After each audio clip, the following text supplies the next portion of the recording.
Well, friends of Mundo Maldive, let's go with the ratings for this Barca. A Las Palmas 2, a match that logically means Barca's third consecutive match without a win. Only 1 point from the last 9 possible for Barca in the league, and that makes it much tighter. We will see what Real Madrid does, we will see what Atletico de Madrid does as they play shortly against Real Valladolid. Anyway, let's analyze the ratings for this Barca. A Las Palmas 2, a very important victory also for Unión Deportiva Las Palmas. A victory that had not happened in over 50 years for Las Palmas against Barca in Barcelona in a league match. Come on, let's go. Well, friends of Mundo Maldini, as you know, we sponsor in your channel in Mundo Maldini, the city of Ceuta, and I am in another area, well, one of the highest areas of the city. And here, what you see here is already Morocco. Here is the border crossing, and behind you have Morocco. We are 1 kilometer just over from Morocco, and certainly, being in the city, you realize how such different cultures coexist in a city that is a true marvel, really. You are also seeing images of what Ceuta is. What are the first cities of Morocco? And we will talk about the match, but I truly tell you, you have to visit it. You have to visit Ceuta, which is a city that captivates you as soon as you arrive. Well, let's go. Let's talk about the two teams, although we will start with the home team, as always. Let's go with Barca. Let's go with Iñaki Peña. I think that on both goals, perhaps on the first one he could do a little more, on Sandro's, but on the second one I don't think he could do much, to be honest. The goal by Fabio Silva in 2001, but he is not having a better moment, and he hasn't had any good interventions either, but I wouldn't give him more than a 5.5 for me.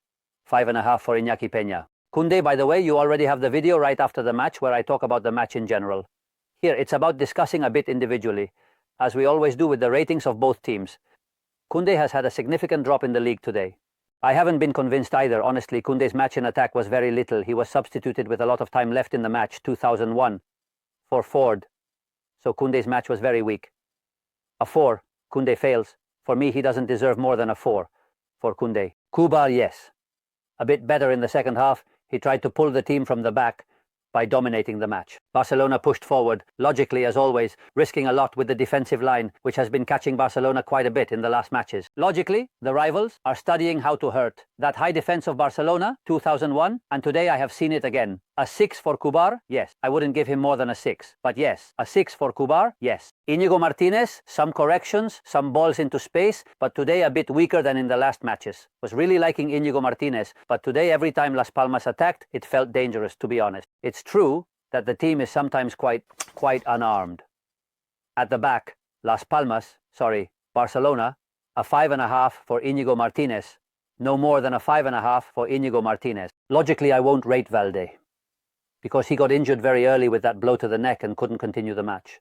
So, without rating the match for Balde, who is very important for Barcelona, I say it again, he is a key player for Barcelona, because Barcelona, on the left flank, Ford can contribute a little more in attack, but he needs to attack more down the left flank. Without Valde, it is very difficult to attack down the left flank. Anyway, without rating today's match, obviously for Balde, Pedri. Well, in the second half, he participated a little more, but he didn't convince me much, honestly, in Pedri's match. A 5.5 for Pedri in the second half. Yes, dominance, but very little. Interior pass, he didn't give much speed to the circulation. It's true that Las Palmas was quite well organized at the back. A 5.5 for Pedri, no more. Let's move on to Gavi. I didn't like Gavi's match. He played in a double pivot quite far back. I believe Flick's decision to have Gavi play in that position instead of Casado, who was obviously missed, didn't work out well in the end. I think he needs to play higher up to apply pressure after losing the ball, to be more aggressive. A weak match for Gavi, who will recover and surely will, but in his best position, not in a double pivot. A 4.5 for Gavi. Gavi's match is a fail, for me. Raphinha was by far, with a big difference, the best of Barca, the one who carried the team, scored the goal and hit the post. The best attacking plays are his, for me. Raphinha deserves an 8 for his outstanding season. Despite Barca's poor moment in the last league matches, Raphinha continues, for me, to have an outstanding season. An 8 for Raphinha. For me, an 8 for Raphinha. Today, let's move on to Pablo Torre. Let's see. He played somewhat skewed to the left side in that positional change Flick made, because of course without Dani Olmo, and logically without Lamine Yamal from the start, the team needed to change many pieces, and he hardly participated at all. For me, Pablo Torre fails with a 4. I understood the change of Pablo Torre logically. For me, a 4, no more than a 4 for Pablo Torre, honestly. Now let's move on to Fermín. Fermin is going to fail. Friends of Mundo Maldini, Fermin is going to fail because he is a player that I always say he goes into space very well. Of course, he attacks very well. That depth he does perfectly. He is not such a good passer, that's a reality. He hasn't provided any assists yet. He is not such a good passer. He has much more goal-scoring ability than passing ability. It's evident with Fermin, but yesterday played centrally, which is his best position behind the striker. But yesterday, for me, against a very compact team, it was much harder for Fermin. Oh, and yesterday we saw a 4.5 for Fermin, and no more than a 4.5 for Fermin, who is a player I like a lot, in many aspects, of course, you already know that. Robert Lewandowski. I think his performance in the match was non-existent. Practically nothing. He had a chance in the last moments of the match that a defender took away from him, but very little participation from Robert Lewandowski. Little mobility, weak. He has had several weaker matches, logically, but Lewandowski, who only gets a 3.5 from me. 3.5 for Lewandowski, no more. Several from Barca fail, it's logical. A 3.5 for Robert Lewandowski. And then let's go. Let's talk about the bench. Gerard Martin, who came in very early for Valde, I'm going to give him a 5. He didn't participate much in attack either. A 5 for Gerard Martin. Lamine Yamal, who came in at halftime, played the entire second half. Barca was tied at 0. At times, it is noticeable that with Lamine Yamal, the team attacks more, attacks better, has more depth, and gives the game another speed. I do participate quite a bit, but he wasn't as accurate as he could be. Lamine Yamal, 6.5, no more. 6.5 for Lamine Yamal Ford, who is to blame for the second goal by Las Palmas. It's a very good move by Fabio Silva. But Ford is also very much to blame. Let's not be mistaken, Ford is also quite at fault. A 4 for Ford, as we hardly saw him in attack. Ferran, very weak. He practically contributed nothing in attack. Almost a 0 for Ferran, but I won't give him a 0. You know, I only give a 0 to someone who gets themselves sent off, for example. But anyway, a 3. He did practically nothing since Ferran came on. A 3 for Ferran. And Frenkie de Jong, who could surely have been Flick's bet, I will give him a 5. It's true that he came out with ball dominating the game and participated quite a bit, but he didn't have much impact on the dangerous plays. So a 5 for Frenkie de Jong, and then Pau Victor didn't get rated as he played the last moments of the match, although he had a play where he could have scored the equalizer at 2, to be honest. And let's talk about Flick. He had to make a decision that wasn't easy, which was who would play for Casado. I think that in a match you are going to dominate so much. It would have made a lot of sense for Frenkie de Jong to have played in the double pivot instead of Gavi 2009, and perhaps Gavi higher up instead of Pablo Torre. But it is also true that, well, in the end, this is talking a bit after the match. Pablo Torre contributed very little, but it didn't work out. The initial plan clearly didn't work for Flick, who has to find some formula because the team is falling apart. The team is falling apart.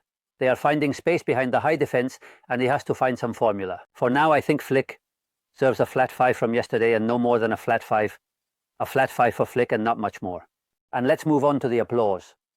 Zillissen, the man of the match. Great game by Zillissen. He made several commendable interventions. For me, a 9. For Zillissen, a fantastic save, for example. A free kick from Raphinha, several more outstanding because Barca didn't play well, but it is true that they created chances to even win the match. Zillissen was the best of Las Palmas, or at least one of the best. A 9 for Zillissen. Now let's talk about Viti. For me, a 7 at right back. He defended quite well. It is true that Valde leaving so early, it logically took away a big problem for him. It is evident that the injury to Balde took away a big problem for the match, but well, a 7 for Viti. Alex Suarez, the centre-back, did quite well in the air. I think the defence handled the area in Las Palmas very well, and that should be noted as he did it, silly. For me, an 8 for Alex Suarez for his defence of the area. Now let's talk about McKenna. For me, a 7.5 for McKenna, who also, I insist, may not be at the level of Alex Suarez, but that inside area defense that Las Palmas did was fantastic. So logically, in the end, you need a great Zillissen, but it's not easy to hold on like he did against Barca. 7.5 for McKenna. Mika Marmol, who ended up injured, was a bit weaker on the left side. Still, well, when Minjaman came in, it complicated things quite a bit for him, but still, I give Mika Marmol a 6.5. 6.5 for Mika Marmol. Liked Javi Munoz a lot, starting in the double pivot, but getting quite far up. Good passer, participating more in the final third than Kylian, even having a very important influence both defensively and offensively in the match. For me, an 8.5 for Javi Munoz. Very good match for Javi Munoz. 8.5 for him. Campaña accompanied Javi Munoz in the double pivot, having much less impact on the game than him. A 7 for Campaña. Still, Campaña did well. Obviously, to win in Barcelona, Barca logically had to play at a very high level, individually as well. Sandro, a former Barca player, scores the first goal, having 2 or 3 very good counter-attacks. I think Sandro had a great match. A great match for Sandro, who usually rises to the occasion against Barca, to be honest. 8.5 for Sandro. I really liked his game. 8.5 for Sandro. Moleiro, at times, participated in the attacking third, but we saw him less, for example, than Javi Munoz or Cassandro. A 7 for Moleiro. Kyrian, who also didn't have much impact in the attacking third, another 7 for Kyrian. A 7 for Kyrian, I think that's quite good. And Fabio Silva, who is one of the great revelations of the League Championship.